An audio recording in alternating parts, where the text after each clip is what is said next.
Features? Yeah, and then I'm taking, yeah, I think it's like 78. So what a human macros, that's more models.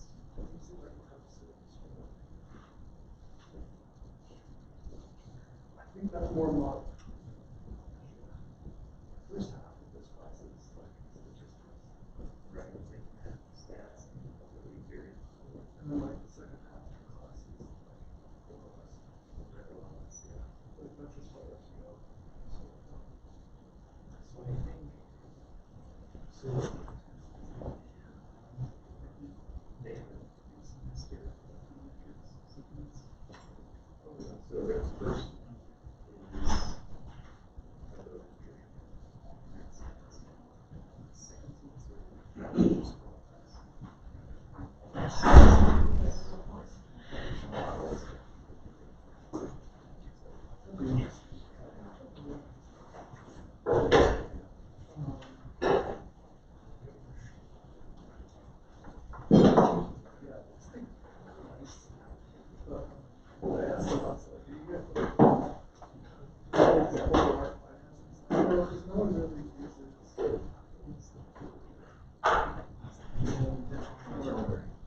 Yeah, but she was like, no one uses like linear regression in a useful way.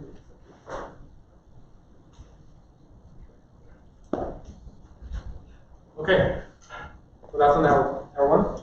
So let's start. So first, I have posted the final exam schedule on course website.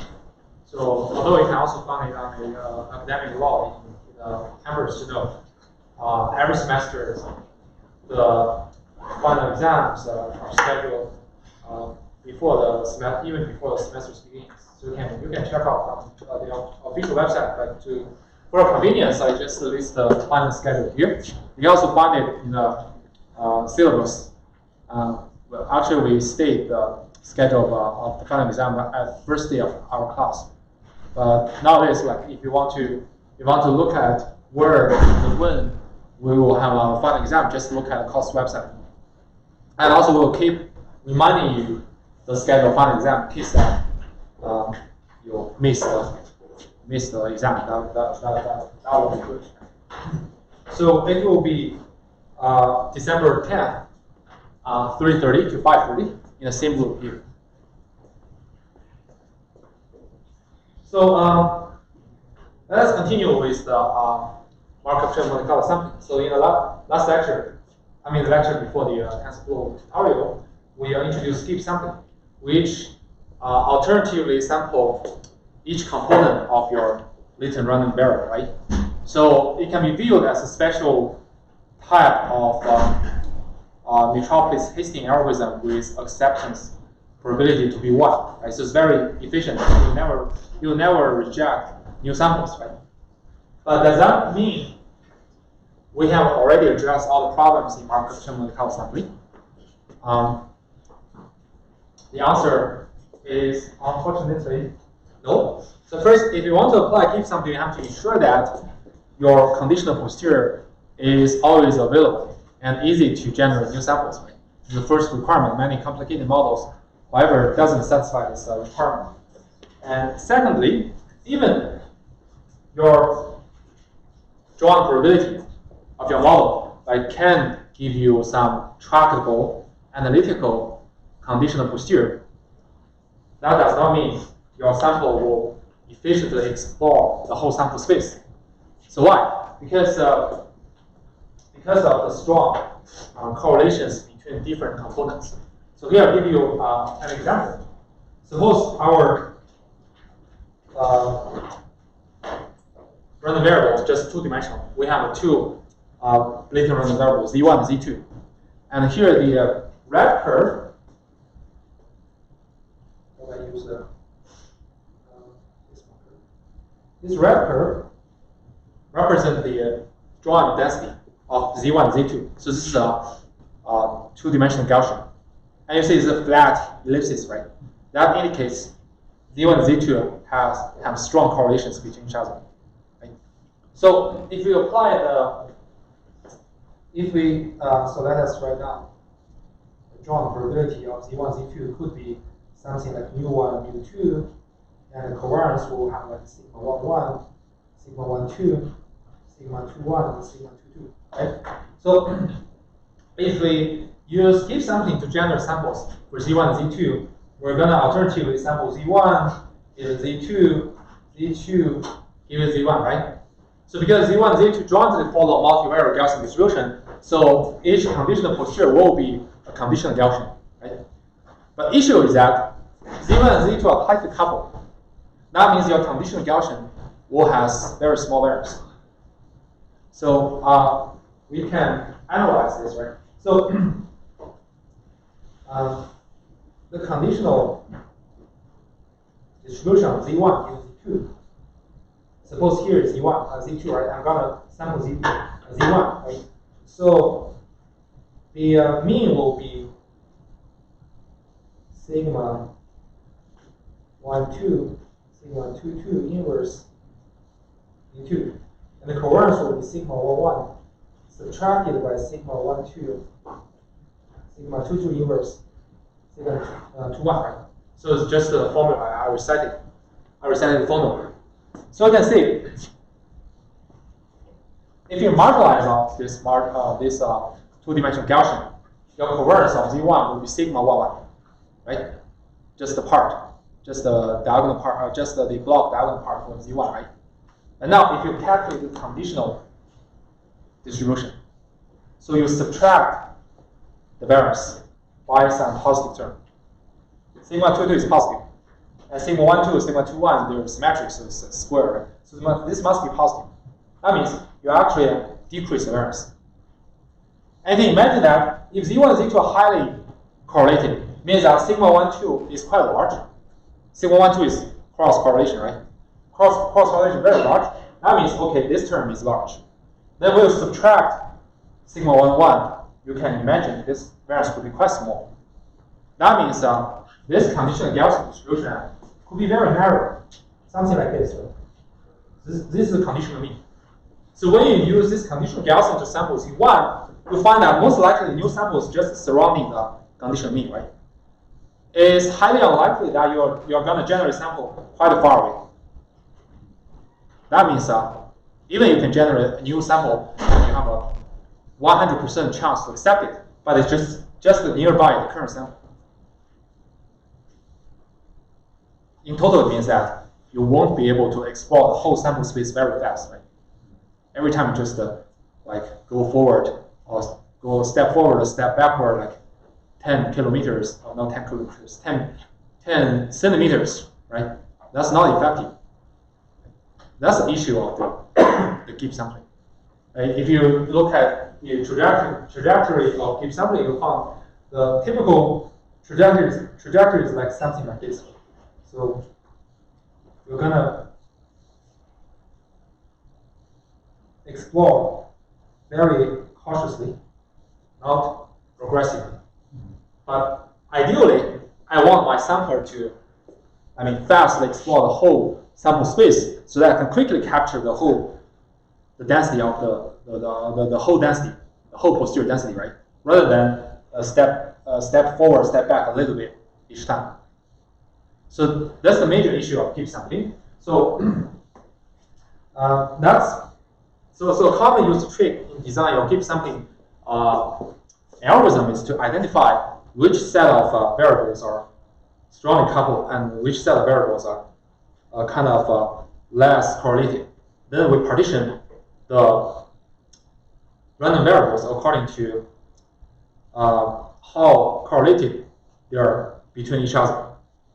And then the more uncorrelated between the variables you partition, the more efficient of your keep sampling algorithm. Any questions so far? Okay, so now I'm introduced to the keep sampling, and we'll discuss a third sampling method. It's called hybrid multi-cloud sampling. So this is kind of a very powerful sampling method, and you'll see like how amazing that we can combine physics and Bayesian learning method. So here is the motivation of the hybrid Monte Carlo sampling. So when we talk about the general metropolis listing algorithm, we talk about this random walk behavior. Essentially, just like you have a target, or you have just a very small target here, but you use a symmetric proposal like Gaussian. Just like you blindly shoot. It's a very high chance you just miss the target. You just waste the bullet. So that means you waste a lot of sample proposals, you waste a lot of computational resources. So then we introduce keep sampling. So the benefit of keep sampling is that your acceptance rate is always 1. Every sample is useful. You will never miss the samples. But the problem is that the samples, due to the strong correlations between different components, different random variables in your probabilistic model, your new sample is kind of very close to the current sample. You explore the sample very inefficiently. So then we naturally want to ask, can we address both the problems? First, I want some strong proposal distribution that can generate samples quite far away from the current sample, such that I can explore the whole sample space very efficiently. But at the same time, I want high acceptance rate. Right? I want to go very far away, and I want to go the right place. Right? That motivates the invention of the hybrid Monte Carlo sampling, and abbreviated as HMC.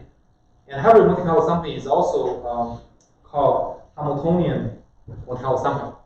So the reason is that this is based on a physical system called Hamiltonian system. And essentially, this is an augmented approach. Namely, that we're going to augment our risk model with a number of new random variables. So suppose we have like 10 random variables we want to sample, right? And I'll augment another 10 random variables. But these 10 random variables, this actual 10 random variables have some physical meanings, and we'll talk about in a minute. Right? And then for this augmented model, we'll turn the probability of this augmented model to the energy of a physical system, namely the Hamiltonian system. And this system has some nice physical properties. Based on these properties, we can argue that we address the problems, the random walk behavior, we address the efficient exploration problems. And the idea is, I'm going to use the evolution of this physical system. And this physical system is usually described by a set of partial differential equations or ordinary differential equations. I'm going to use this evolution of the physical system. After I evolve this system for an amount of time, then I use the state of this system to generate candidate samples. And theoretically, we can explore the sample space very, very efficiently. I can generate new samples actually far away from the current sample, and the acceptance probability is always 1. But this is just in theory. There's no free lunch. In practice, the performance of the sampler is limited by the numerical integration error. So this is a brief summary of this hybrid Monte Carlo sampling method. So now, let us first look at what is Hamiltonian system, right? So let us consider a small ball in an n-dimensional space. Of course, human beings are living in 3-dimensional space, but in an abstractive world, we can consider like we have some ball in an arbitrary high-dimensional space, and in an n-dimensional space. And we will assume the system is closed and the system has no friction, whatever, and it won't consume your energy, right? So for this ball, if I give an initial position and momentum of this ball, namely I lift this ball into some heat, right? And also I give some velocity to it. So velocity consists of direction and also the skew, right? So velocity multiplied with its mass will be momentum. So right now we'll say, okay, I give a momentum, I give a position. And then I want to know how this ball will run, right? This ball could be performed like this, right? Would be this is one example trajectory, right? It might be like this, right? It might be like that, right? So how can we determine the trajectory of this ball after I give the initial position and momentum? Newton's law, right? So everyone knows that Newton's law, we can use Newton's law to describe it. And here we use the so-called Hamiltonian system because we describe it in terms of the potential energy and the kinetic energy. So for any ball, right, we will leave it to some height relative to the ground. You have some position energy. Right? Also, if you give it some like velocity to it, it has some kinetic energy, right? Your total energy will be your position energy and as the kinetic energy, right? So to characterize how the system evolves, namely how the balls will move, right? Well, we need to introduce a few notations. First, we use this vector z. So z is n-dimensional. Remember, we're living in an n-dimensional space, and we use zt to represent the position vector at time t. So it's actually a vector function. So at each time, it corresponds to a vector which represents the current position of your ball. Consider this a trajectory. And then we denote the corresponding potential energy by u of z. Right? So potential energy is a function of position. Right? So it's a u of z. And also we can view it as a function of time because z is a function of time. And similarly, I'm going to introduce another n-dimensional vector, r, to represent the momentum vector. So again, this is also a m-dimensional vector. And we denote the associated kinetic energy by k of r. Kinetic energy is also a function of the momentum vector. Of course, it's a function of time. And then our total energy is denoted by this h. It's actually a function of your position and your momentum. So it's a summation of your potential energy and your kinetic energy. Right? So is everybody comfortable? Okay. So as we said, like we give the initial position vector and momentum vector. So the initial energy is identified as well, right? And then we want to know after any time what will be the position and momentum for the ball, right? Namely how the system evolves. Right? So we can use a set of ordinary differential equations to describe the evolution. So you can consider two sets of equations. So first set of equations is how the position varies along with time. So for for each component of the position vector, so zi is the I component of the position vector, its change rate with respect to time is the change rate of the total energy with respect to the corresponding component in the momentum vector. So don't ask me why. I don't know. So it can be derived from Newton's law. I'm pretty much sure about this, but I'm pretty good at physics during high school. But in my undergrad study, I never went to my physics class. Although I got high grades in the final exam, but I totally forgot how those kind of things, quantum mechanics, I forgot everything. But it's just some fact to let you know. We're using it as a tool. So the first set of equation tells that the derivative of each component of the position vector is the same as the partial derivative of the total energy over the partial derivative of the corresponding component in the momentum vector. And it's kind of symmetric. The position, the derivative of each component of your momentum with respect to time is equal to minus partial derivative of your total energy over the partial derivative of the corresponding position component. This is kind of symmetric, but you have to add an extra minus sign here.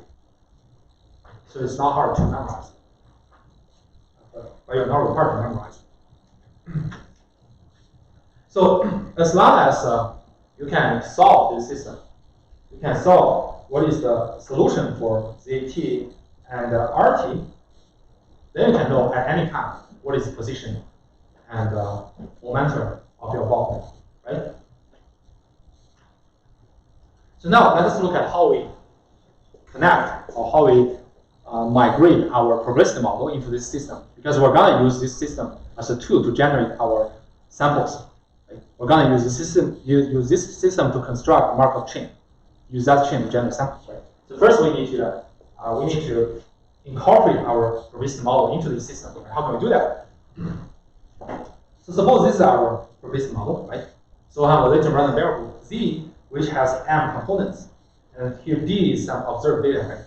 And we want to obtain the samples from the posterior distribution p of z given d, right? So we will view the latent random variables in my probabilistic model as the position vector of your ball.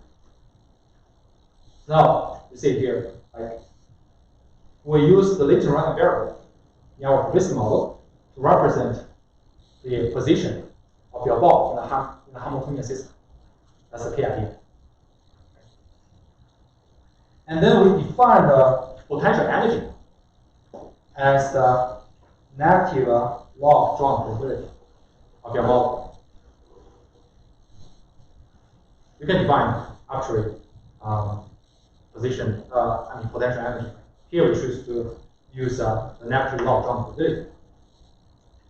And as we mentioned, right, for this ball, we have to associate with a momentum, right?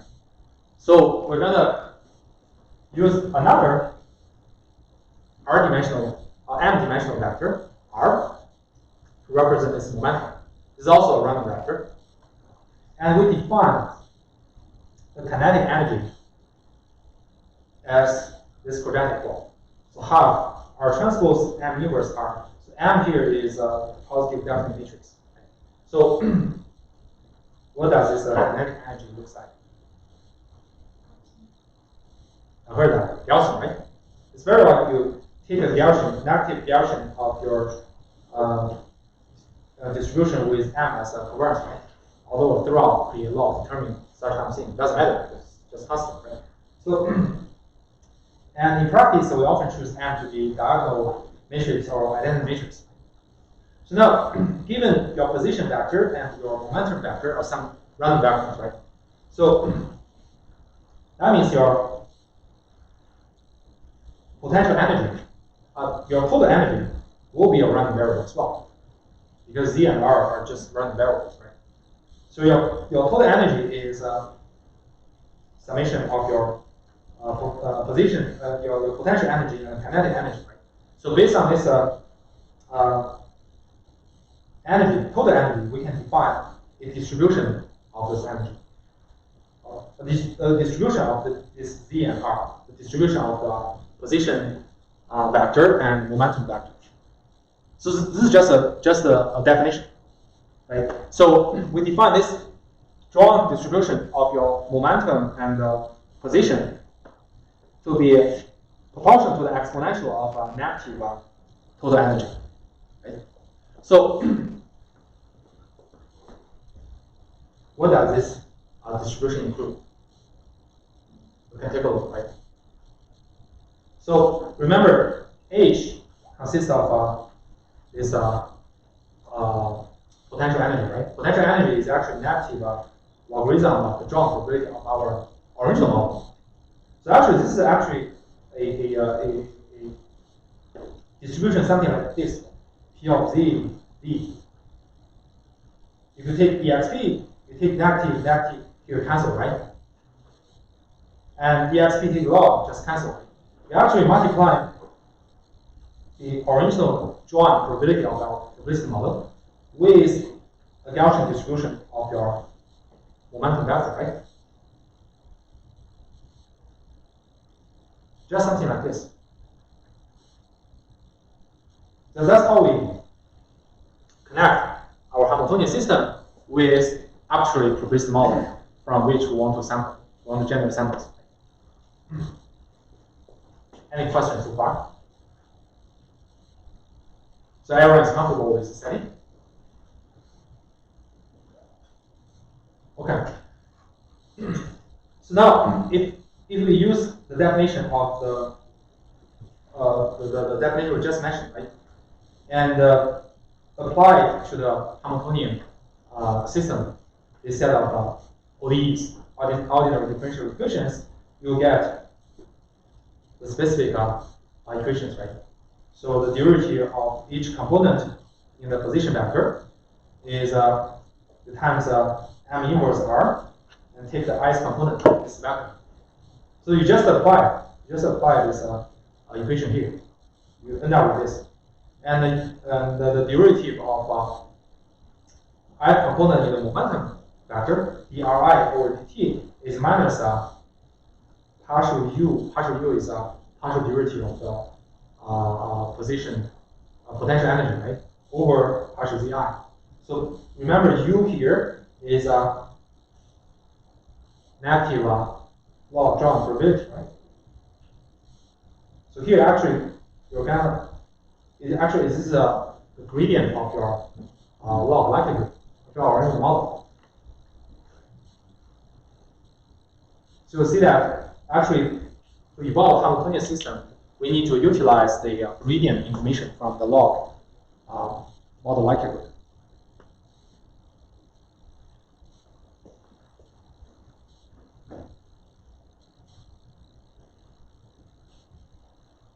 So now, the key idea is as follows.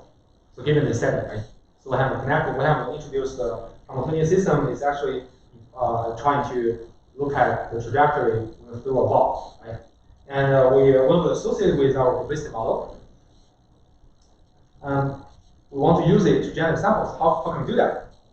Every time we use current sample, we denote it by 0. Right? And randomly sample the momentum vector. Namely, I randomly give a velocity of the ball in my hand, right? And throw it out. That's the initial state of Hamiltonian system. And then I evolve the system to a specific amount of time t. Then I'm going to pick up the current status of the position, z of t, as the proposal of the random variable. And then I'm going to test whether to accept it as the next sample. This is a key idea. Just like, well, I use my current sample z of n, right? I use z of n as my position. I lift it up to, suppose I'm a high-dimensional human being, right? I lift my ball according to my current sample, and then I randomly give a velocity. That means I just throw it out, right? And then I just count my clock. After 10 seconds, I pick up a ball. I'm a very smart dog. Can catch up any ball at any time, right? And I can measure at this time what is the position. Of course, I can measure the velocity, but it doesn't matter. I just look at the position. I use that position as my next sample. And then I do this again. I go to the place where my dog catches the ball, right? And I run through it again. And after 10 seconds, my dog will catch up. And I measure the position and do it again to generate samples. So this is a key idea. So here, a subtle things I want you to be aware is that this system is determinate because this is a rigorous physics system, right? So as long as I have an initial state when I make this action through the ball, the next trajectory will be fixed. So it's a deterministic sample. It's not a random sample. Like metropic testing, I'm gonna use some symmetric Gaussian. I probably sample here, probably sample here, right? I don't know. But as long as I give the initial state, after any time I know it's status. So there are subtle difference here, such that in the proof of the correctness of the Hamiltonian sample, you have to account for this. So before I introduce the conclusion of using this, before I explain why using this will be very, very good, I need to explain a few nice properties. And with these properties, we can show that use Hamiltonian system to generate new samples will guarantee the invariance and also high acceptance rate and all the things, right? So first, we need to guarantee if you use this system to generate new samples, the target posterior distribution will be invariant to the chain fulfilled by this system, right? So the first property which guarantees this property, the D2 balance, which further lead to the invariance, is called the reversibility. So what does reversibility mean? Right? It means that, like, suppose I'm gonna throw a ball at any time. I throw a ball, and after any amount of time, like S, I catch up my ball, right? I catch up my ball at t plus s and at t plus x, right? I have a momentum and position vector. And then if I flip the sign of the momentum and throw the ball again, after the same amount of time, I get a new pair of the state, position and momentum, right? And then I flip the sign again. I recover the original status of the ball before my first throw.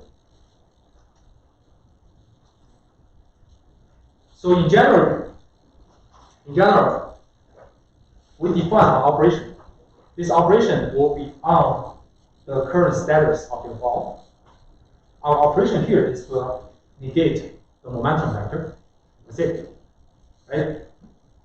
The Hamiltonian system guarantees that from any time when you evolve the system, after any amount of time s, then you apply the operation, which is to negate the momentum, and then use the operated status as the initial state to evolve the system again after the same amount of time s. And when you reach the status, you do this operation again. You're going to recover the original state.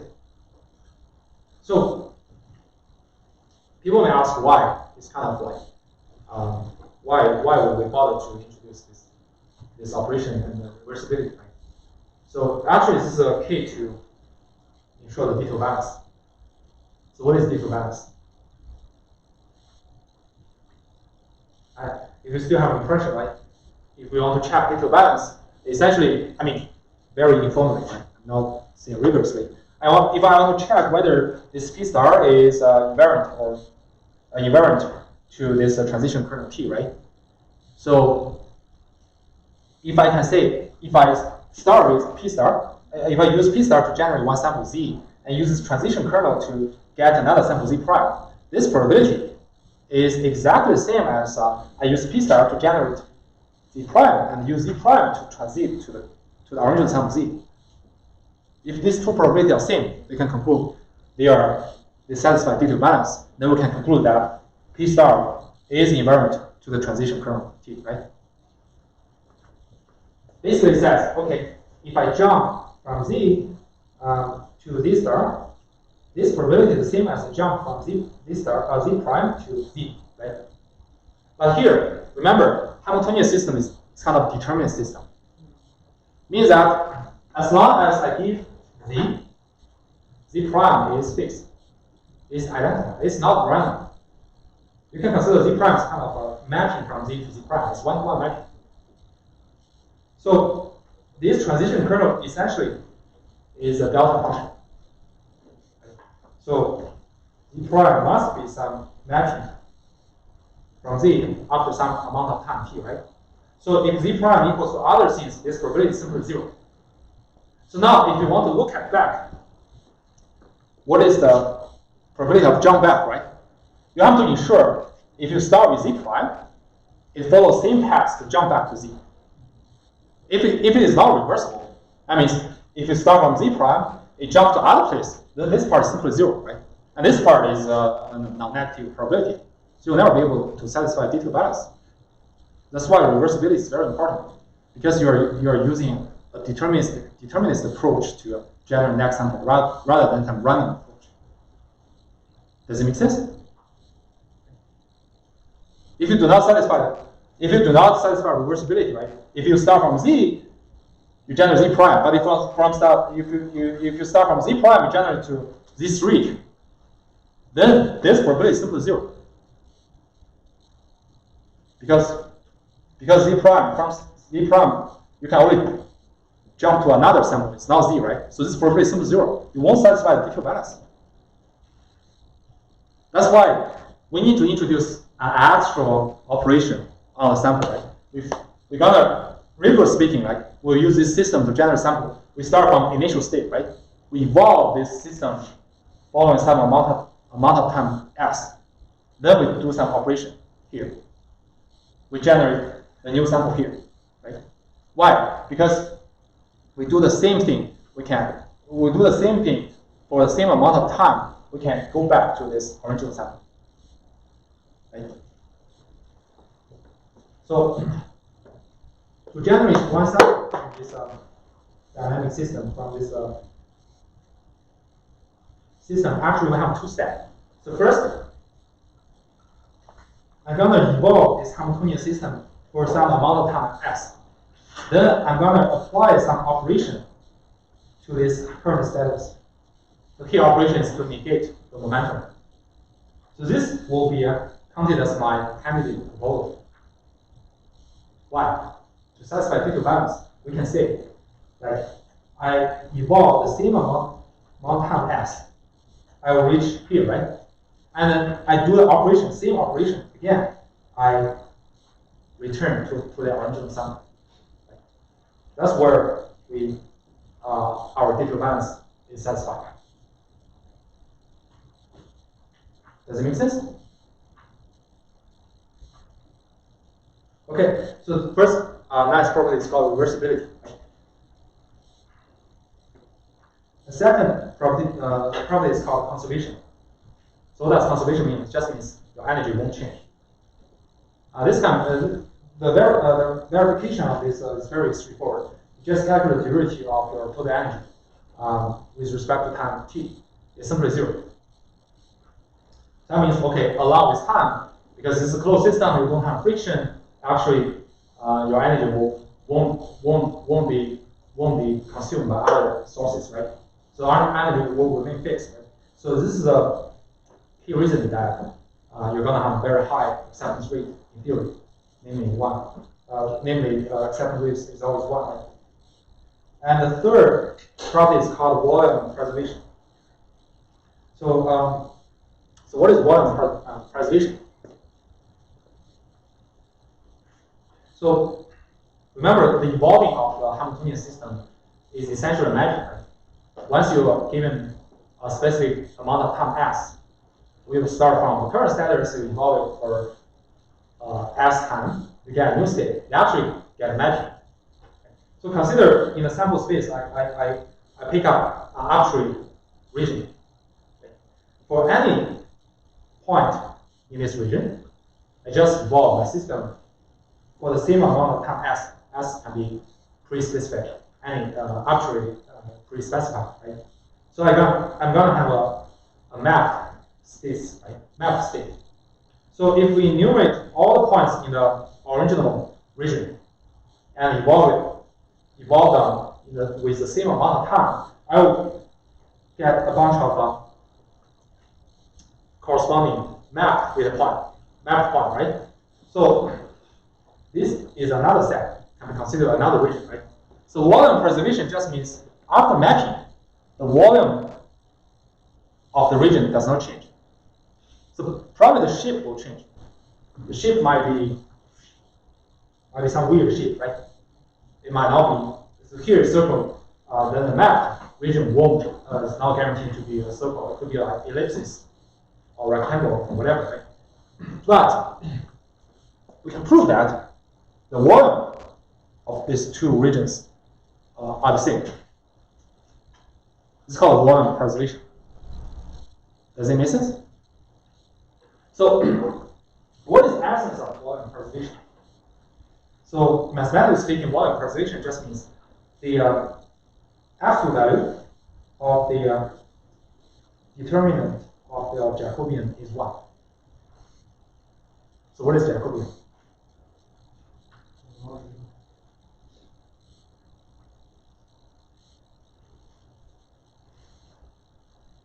Suppose currently your sample is X. So what you're saying is like the determinant of Jacobian is always 1. So let's say we transform, like we are in a certain state of a system in which we have like an xy coordinate or a normal right linear coordinate, and from there we are transforming to some form of a polar coordinate system. So does that like connect here as well? Like because in that case then the Jacobian doesn't remain to be 1, but it becomes an R. Yeah.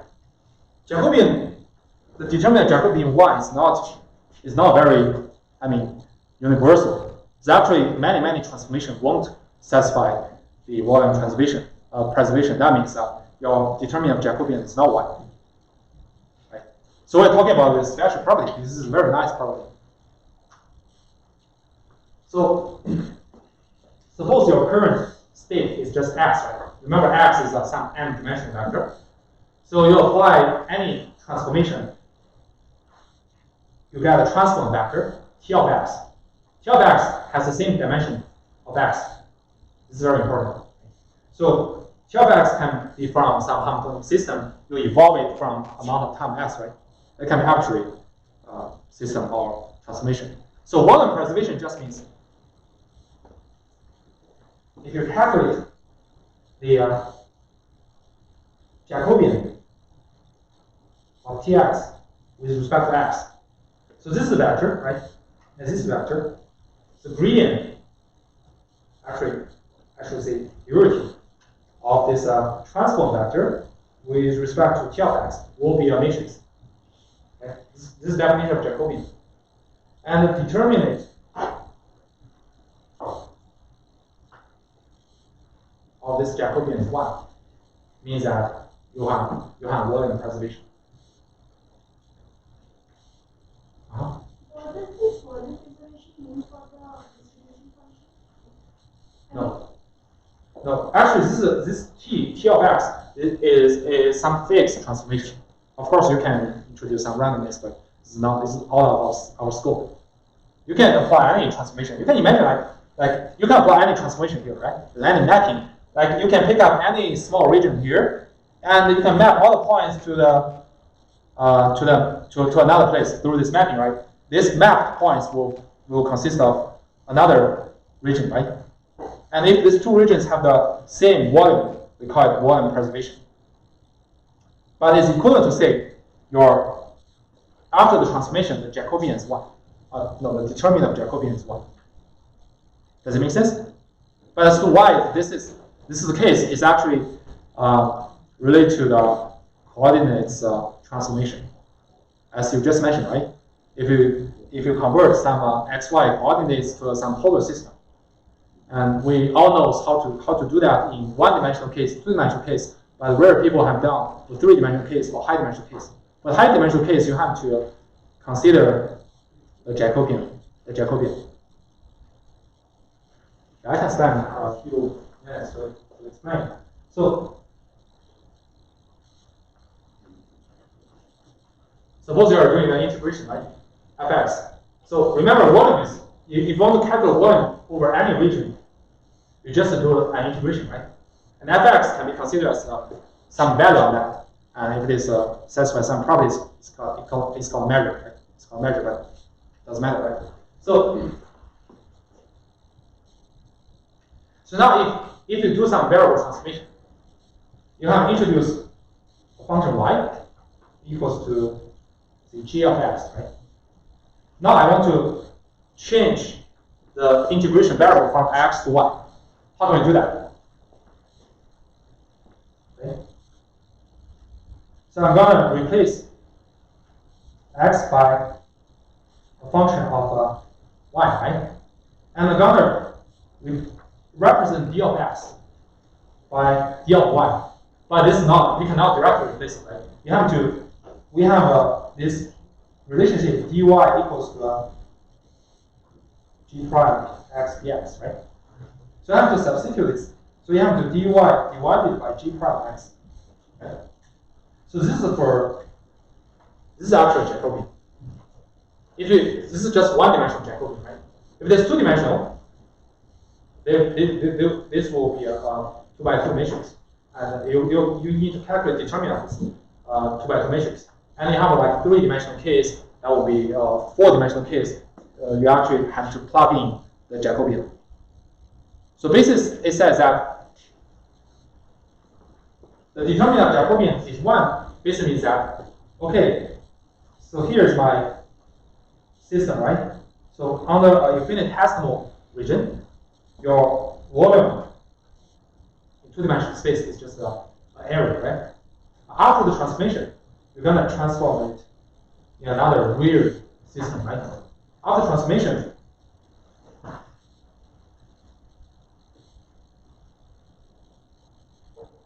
you have this dx dy, right? You multiply this dx dy, the area doesn't change.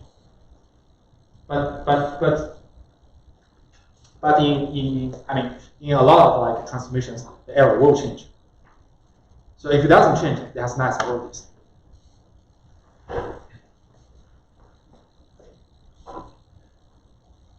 So now, to explain why the Hamiltonian system works, I'm going to introduce the general theorem. And this theorem is actually in most machine learning books, they won't explain why Hamiltonian system works. I don't know why they do not explain, because this theorem is not hard, but they just don't say it. Right? So this is a general theorem. Like basically, I'm going to use an arbitrary dynamic system to generate sample. Hamiltonian system is just one choice. I can use any other system as long as I can involve some the initial. I can set a current sample as the initial state and involve this state for amount of time. I get a new state. I use that state to generate a candidate sample, right?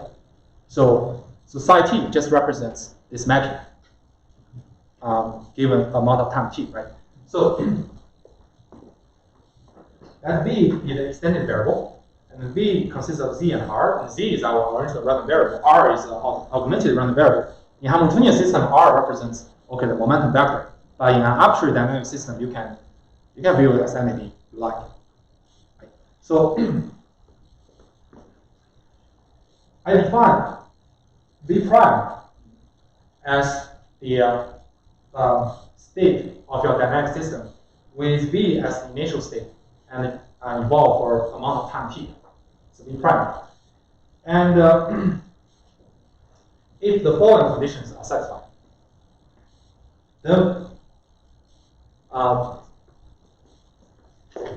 we can conclude that for this P of V, it will be stationary or invariant to the Markov chain. Use this dynamic system to generate samples and by this acceptance test. Right? So let us look at the details of these conditions. Right? So first, we need to have some operation R such that this dynamic system is reversible under the operation R, linking to what we have discussed for Hamiltonian system, right? So basically says, okay, for this v prime, right? V prime evolves from v by amount of time t, right? So if I apply this operation on v prime and use that as an initial state of your dynamic system, and then I evolve the same amount of time. For the result state, I apply this operation again. I will recover the starting state B. Linking back to the homogeneous system, R is actually a negation of momentum, right? So every time I negate momentum and then evolve the system again and negate the momentum again, I recover the original sample. So of course, homogeneous system will satisfy the first condition. And second, we want this operation R is an involution. So what is involution? It just means, okay, if I operate on X and operate again, it just recovers X. Take the homogeneous system as an example. R is negating the momentum, right? I negate momentum and then negate momentum again. It just recovers the original momentum, right? And then I'm going to use R over V prime as my candidate sample, as my proposal. And I test it. I accept this sample with this probability. If I accept it, then we use this R V prime as my new sample. Otherwise, I just keep the current sample. And what is this acceptance probability? Acceptance probability is a minimum of 1 and this one. This one is a bit complicated, but it just consists of two terms. So first, you see, Jacobian, right? Is essentially absolute value of the determinant of the Jacobian. So this is actually the transform vector or V, right? So how do we get the candidate proposal? I'm gonna first evolve from B after amount of time t and then apply the operation R, right? So you can view it as some kind of transformation function, right? So this is actually the Jacobian of your sample, of your candidate sample, right? And then multiplying with a fraction. The fraction is the ratio of the probabilities of the candidate sample over the probability of the current sample, right? So RV prime is our new sample, our candidate sample, right? So you just multiply it together, right? And use this probability to accept. So if you construct your Markov chain following these conditions, right? Namely, I use this dynamic system to generate new sample and apply operation. I use dynamic system to evolve and apply operation on the current state. Use that as a candidate sample and accept it with this probability. Then I can conclude that this P during the test, right, will be invariant to the chain, which determined by this dynamic system acceptance test. Right. So due to the time and space, I won't show the proof for this, but it's not hard. I have pointed out the reference in the course website. So if you are interested in, you can take a look at it. Right. So any questions so far?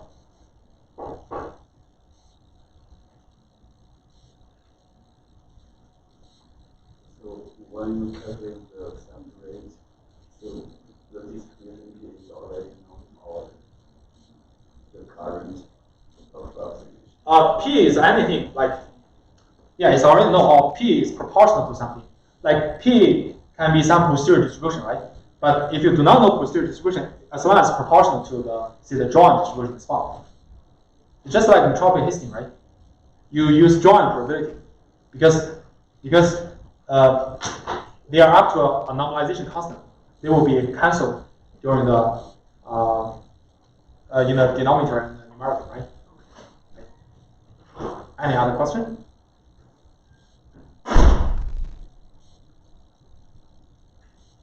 Any question? Assume everybody is happy at this time point. Okay. So now let us try to apply a homogeneous system. Like we're going to use homogeneous system. We replace psi t with our homogeneous system. Psi t is our homogeneous system, and P of V here will be our energy distribution. Remember, our energy distribution is the joint distribution of your position and momentum vectors, right? Which is proportional to exp to the power of negative total energy, right? And this one is summation of your position, potential, energy and kinetic energy, right?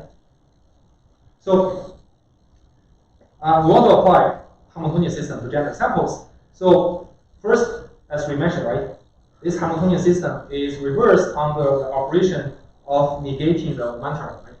So we explained it at the very beginning, right? And every time, starting from the current sample B, right? So I evolve my Hamiltonian system by amount of time t. I get a new status. Then I apply the operation R. That is, I negate the momentum. I use this one as my new sample, and I pass it with this probability, right? So we can look at this probability. So first, what's this? What's this? It's just one, right? Because volume preservation, right? The determinant of your Hamiltonian, the determinant of your the determinant of the Jacobian of your transform sample is one. So this part is simply one. You never need to compute this Jacobian. And what about this one? It's a fraction, right? It's a ratio of the energy distribution on the candidate sample and energy distribution of the current sample. Right? Now remember, Hamiltonian system is energy conserved, right? So meaning that this H is constant, right? So that means this is 1. That means your acceptance probability is 1. And actually, this conclusion has nothing to do with the time of the amount of time t you choose, right? Yeah, you actually can evolve an actually long time of your system, and you pick up your corresponding state after a long time. You do this test, you always accept this time. So now we can say, in theory, you want to address the problems in topics and keep something, right? So first, my acceptance rate is always 1. Whatever sample I generated will be accepted as new sample, right? And secondly, I can evolve the system for actually a long time. That means my new sample can be very far away from current sample, right? That means I can very fast explore the entire sample space. So it looks like it's really fascinating, right?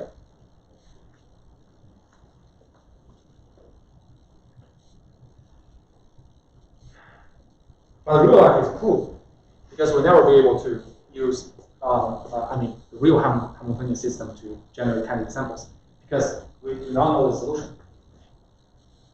The Hamiltonian system is described by this set of ordinary differential equations. And actually, we cannot find some analytical form for like Z, T, and RT, right? We're not the God, right? We cannot find it. Meaning that we cannot accurately or exactly evolve the Hamiltonian system. And then, in practice, what should we do?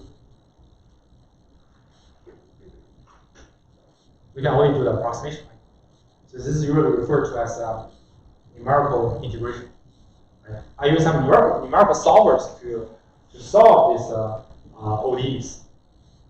And as long as my ODEs and my solvers are accurate enough, I can still maintain a high acceptance rate, right?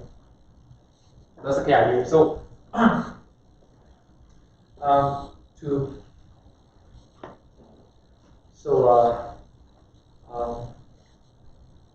is there anyone who hasn't taken like numerical methods? Okay. So let us look at like a general idea, a very basic idea. I'm not expert in numerical methods as well. The basic idea is that this is a differential equations, right? Ordinary differential equations. I'm not able to solve it. So the strategy is that I'm gonna choose a very small time steps. Then I will approximate this derivative by its numerical differentiation. So what is numerical differentiation? So like dzi at t over t, I can approximately written as zit plus this small step subtracted by zit and over epsilon, right? According to the definition of derivative, if you take the limit epsilon to be 0, it will convert it to this derivative, right? So, and here we just assume like we can choose epsilon to be enough small, so we can replace this derivative by this numerical differentiation. Then we can say, then we can update the state of zi at t plus epsilon from zit epsilon and the right hand side, right? So that's the key idea. If you multiply epsilon on the right hand side and the plus zit, you get update. You get update of each zi and I. This straightforward method is called Euler's method. We can start from zi0.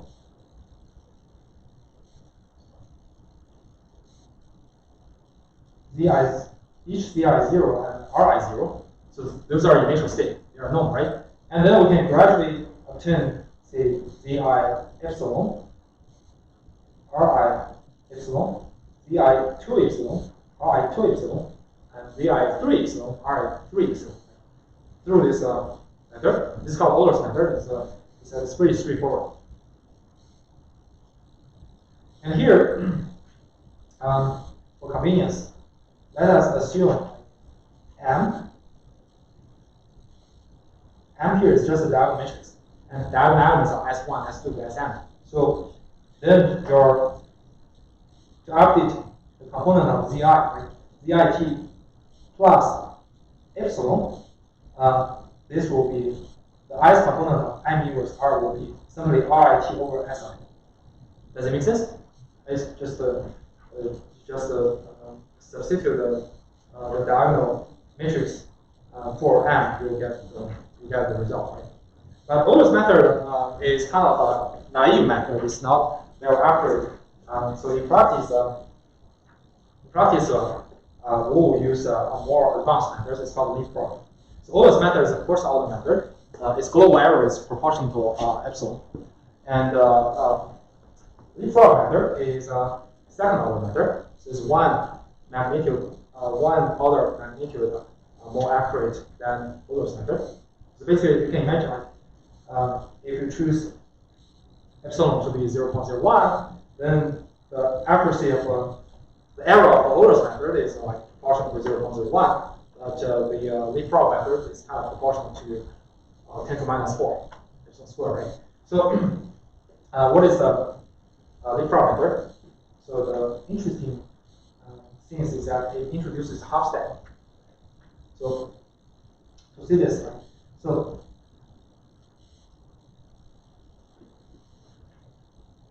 this is RIT, the ZIT, right? And suppose you have to choose some step size epsilon. Right? I'm gonna update RIT plus epsilon and ZIT plus epsilon, right?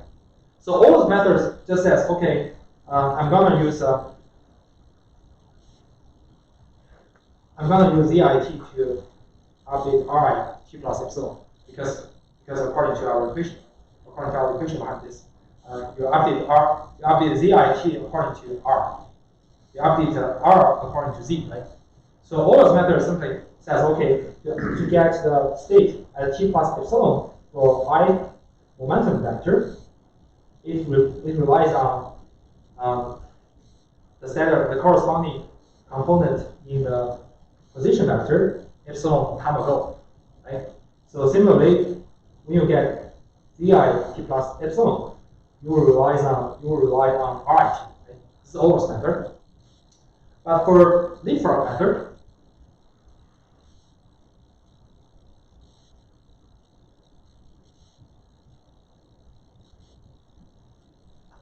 it will introduce a half step This is Ri t plus half epsilon. So it will first update Ri t plus half epsilon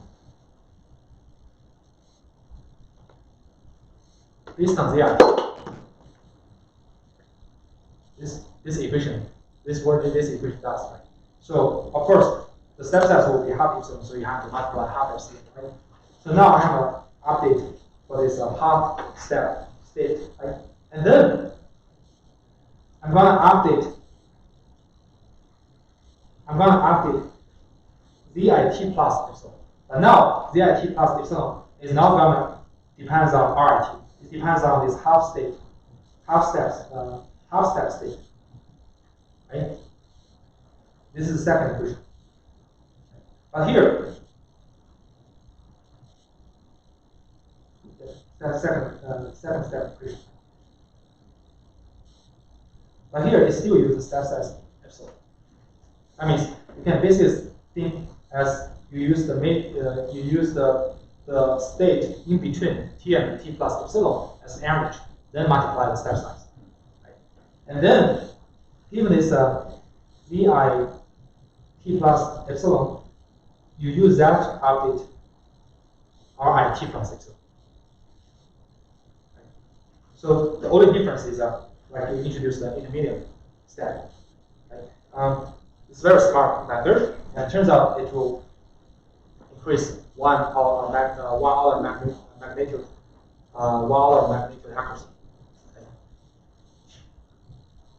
So now we're gonna use this leapfrog method to replace the ideal Hamiltonian system to evolve and to generate new samples.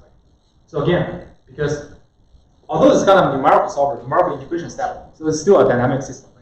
Right? So I can apply the same theory and use that to generate samples. So we're interested in, by switching Hamiltonian system by its approximation, leapfrog, do we still have those nice properties?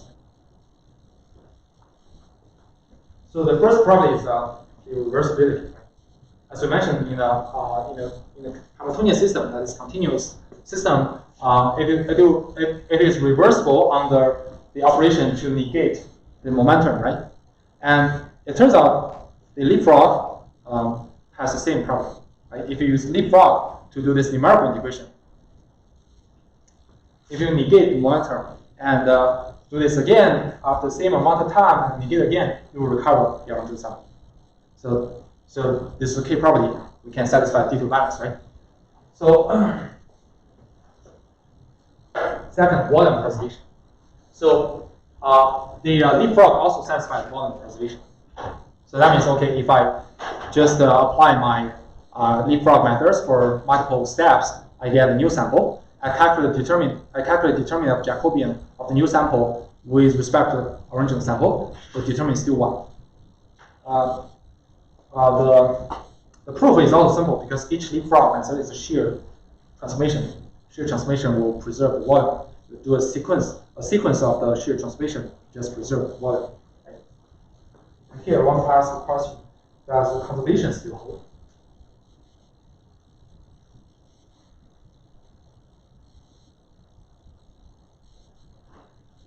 In other words, does the energy still is the energy still be constant?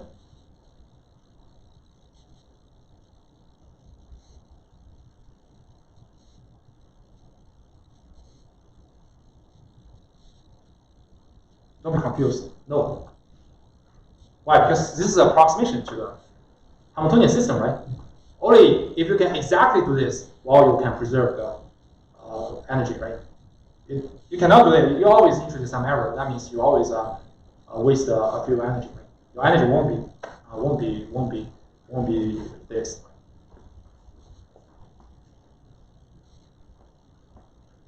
No, because it's a numerical approximation. Right?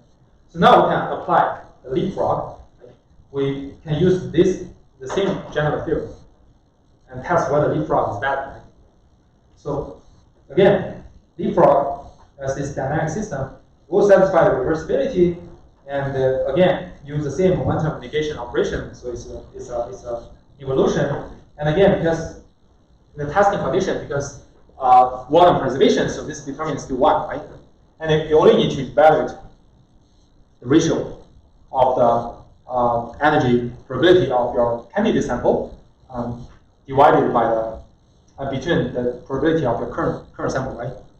But because the numerical error, we cannot guarantee the energy to be conserved. So that means this ratio is usually between below 1. If your leapfrog method is accurate enough, then this ratio is close to 1, but it will never be 1. Okay?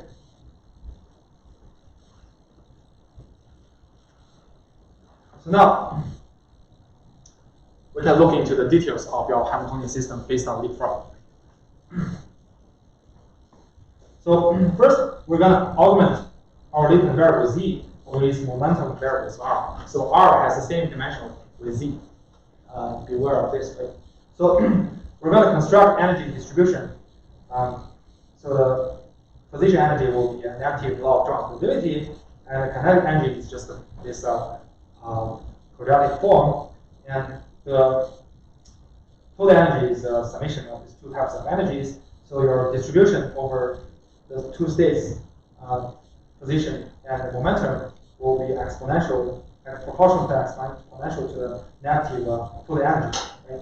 We're going to construct a Markov chain to generate samples from this energy distribution. Okay? So how do we do that? In each iteration of your HMC, you consist of 2 steps. The first step, I'm going to generate a new sample for the momentum vector, which is simply from the Gaussian distribution. As we just mentioned, we take the M to be a diagonal matrix, right? S1, S2, and Sn. So that means I can generate each component of your momentum vector from this scalar Gaussian with variables to be Si, I diagonal element in the end, right? So this is essentially a deep sampling step. Why? Because this is essentially a sample from the conditional distribution of the R over condition on Z. Why? Because R and Z are independent here, right? So the conditional distribution is a marginal distribution. But conceptually, you can still view it as Gibbs sampling. Why? Because Gibbs sampling is a special type of the metropic Hastings sampling. You see that this is a metropic Hastings step, this is a metropic Hastings step. You combine them together, you fulfill one large valid metropic Hastings step. Right? We need to show the correctness. And then, given a new sample of the momentum vector, you start with the current sample of Z and sample of the momentum vector, then run leapfrog for L steps with step size epsilon. So L and epsilon are 2 parameters you have to give your algorithm. And then you obtain a new pair of the state Z prime and R prime. Then you set R prime to be negative R prime. This is operation, right? Operation of negating the momentum. Then you accept Z prime with this probability. So this one is simply P of Z prime R prime over P of Z and R. Right? And because they are both exponential up to the same constant are thrown out. They're just subtracting the 2 energies and then take exponential. And if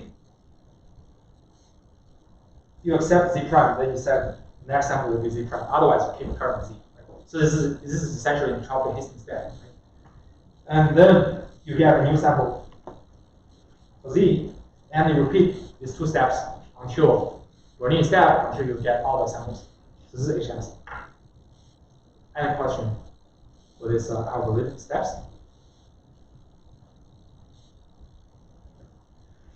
So I want to say a few words about correctness. First, as we mentioned, right, we actually combine 2 metropic Hastings steps. The first step is the sampling of the momentum vector, which essentially gives sampling step. A second step is use leapfrog method to generate new state, which is another entropy hasting step. You combine them together, you still end up with a valid entropy hasting step. That means your target distribution is invariant to the Markov chain constructed in S3. Right? A second thing is about ergodicity. Right? So this is a circuit here. So typically the ergodicity is satisfied because any value can be sampled from the momentum. Why? Because momentum is sampled from a Gaussian distribution, right? The Gaussian distribution will cover the entire sample space. But under certain circumstances, the ergodicity will be broken if the leapfrog will produce periodic samples. If your leapfrog methods generate samples in a periodic way, then that's not ergodic. So this can be this usually can be overcome by randomly choosing the step size epsilon, a number of steps routinely in a small range. But usually, I mean, in most cases, you won't worry about this unless your strong probability, your distribution model is kind of special.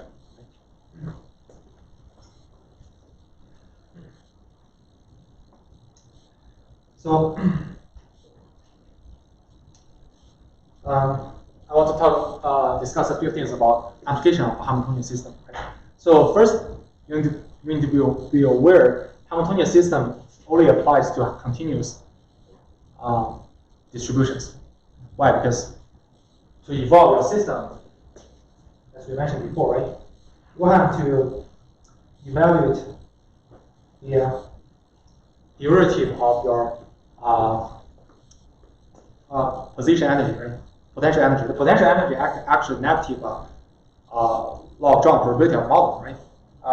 If you calculate derivative, that means your latent random variables must be continuous. If it's discrete, how do you calculate the derivative? Right? So it only applies to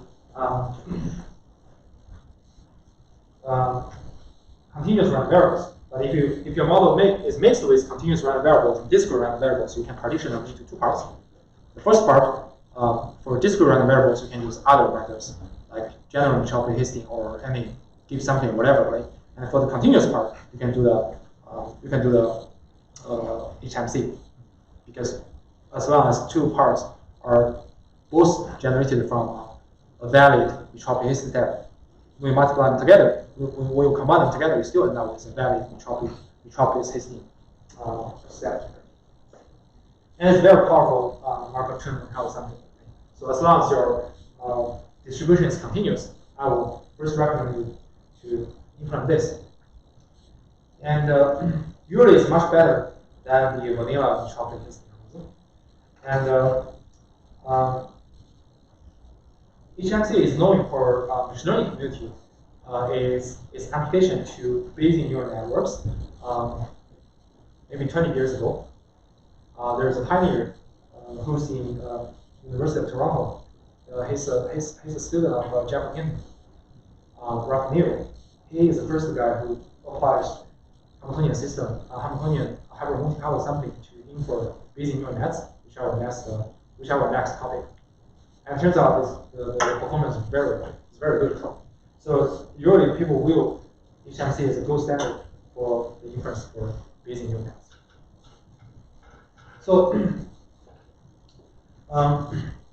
there's something you should be aware of, because in practice we always use some numerical integration to do the evolution of Hamiltonian system, right? Leapfrog, typically leapfrog. So leapfrog is determined by two parameters. Epsilon, the step size, L is number of steps, right? So there's a trade-off of setting choice of epsilon L, right? So if you choose epsilon L to be large, that means you can explore the space further away, right? Every time you can generate samples, candidate samples quite far away from the current sample. But large epsilon, large L will decrease the accuracy of your leapfrog method. That means it will lower your acceptance probability, right? If you set large step size, of course it will lower the accuracy. If you set large number of steps, your accumulation error will increase as well, right? So both will decrease the acceptance probability. But if you set epsilon L to be very small, you can imagine the new sample, the new candidate sample will be closer to the current position, right? At the same time, because your accuracy, you are more accurate, then if you increase your acceptance probability. So you see, in practice, there's no free of lunch. But at least it provides you a way to tune it, right? To tune the best trade-off. So in practice, it's very important to tune the two parameters. So bad choice of epsilon L will still yield very low acceptance rate. So now we have covered the topics for mathematical sampling. Very important. I think it's a key topic in basic inference. So what do you need to know? What is the basic idea of the mathematical sampling? Basically, the key principles, all the design principles of MCMC algorithms. So the related key concepts: what is transition kernel? What is stationary distribution, invariant distribution, infinite ring distribution? What is D2 balance? And what is metroplasticity in algorithm? What's the idea? What is random walk behavior? Why random walk? Why random walk is not favored? What is keep sampling? What is the limitation of keep sampling? High correlation, right? And what is hybrid multi-color sampling? How it combines the physical system with your probabilistic sampling. And finally, you should be able to implement these algorithms. Okay. Let's stop here. So on Thursday, we'll start to look at Bayesian learning.